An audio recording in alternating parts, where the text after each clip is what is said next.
Hello everyone, and welcome to Retro Brick Reviews, and welcome to a very special episode of Minifigure Spotlight.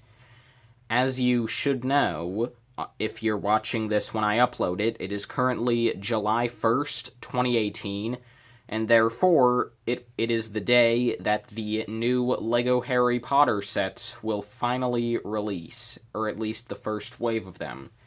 And I felt as though it was fitting that maybe a few minutes before the new sets are released officially, that we take a look back at the very last minifigure from the original LEGO Harry Potter lineup that lasted from 2001 until 2012.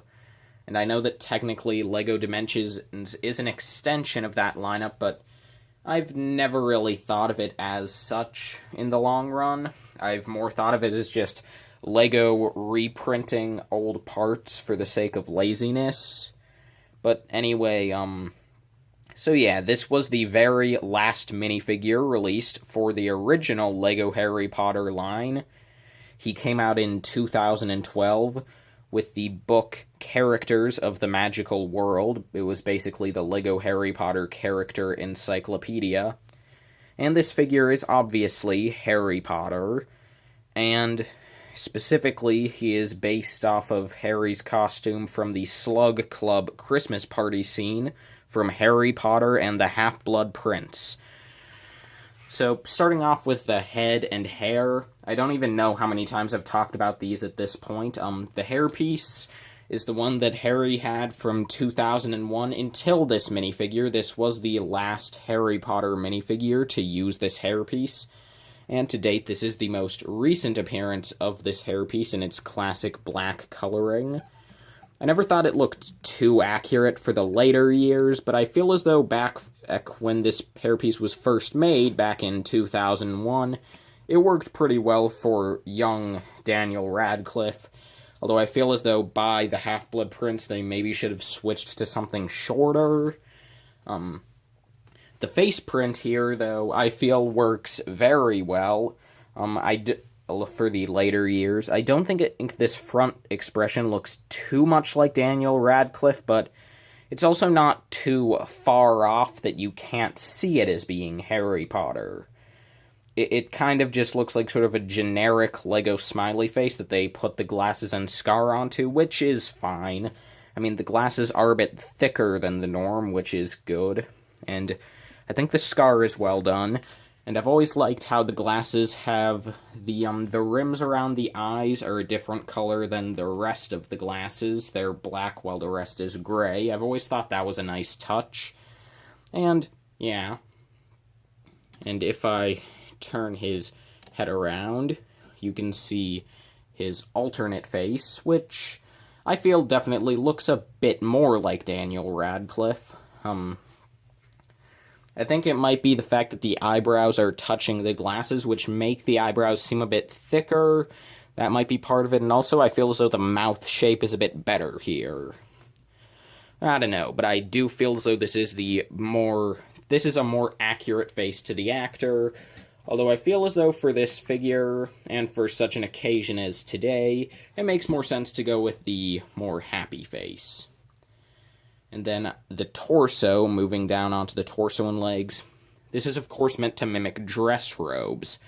And I feel as though this minifigure is a perfect example of how minifigures don't need to be extremely complex to be good. Because this guy, through being extremely simple, ends up being, in my opinion, one of the best LEGO minifigures from the Harry Potter lineup. And heck, he's one of my favorite minifigures, period, that I own. Starting off, you can see that pretty much all of the printing for his robes is just a single continuous sort of, well, not really an exactly line, but you see sort of the gray that goes down the torso and onto the legs to just sort of create the outline of the robes. And really, that's all you need. You just need a bit of detail there to sort of carry the idea. And I think it works pretty well. You also have, you can sort of see that underneath he might be wearing sort of a vest, it looks like, with 3 buttons. And under that he has a red dress shirt and a red tie, and the tie does have some little gold specks in it for a bit of detailing. That's nice. And then this figure has some amazing back printing. I mean, look at that. It's just a little light gray curved line. I mean, it's completely pointless, but I like it. They didn't have to include that detail, and it does help sort of give his outfit a bit of a collar, which I like.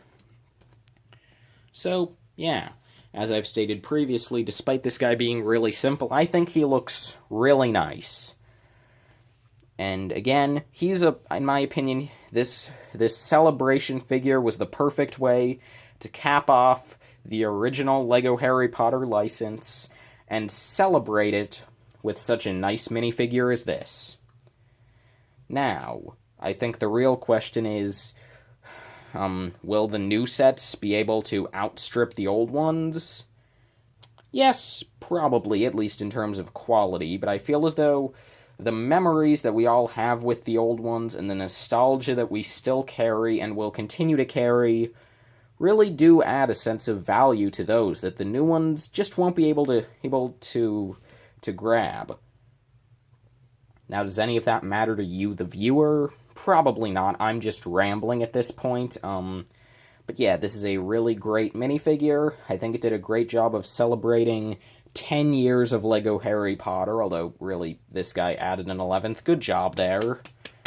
But yeah, so, yeah, thank you all so much for watching this video, and I hope to see you in the next video, which will be coming at you very soon. And farewell.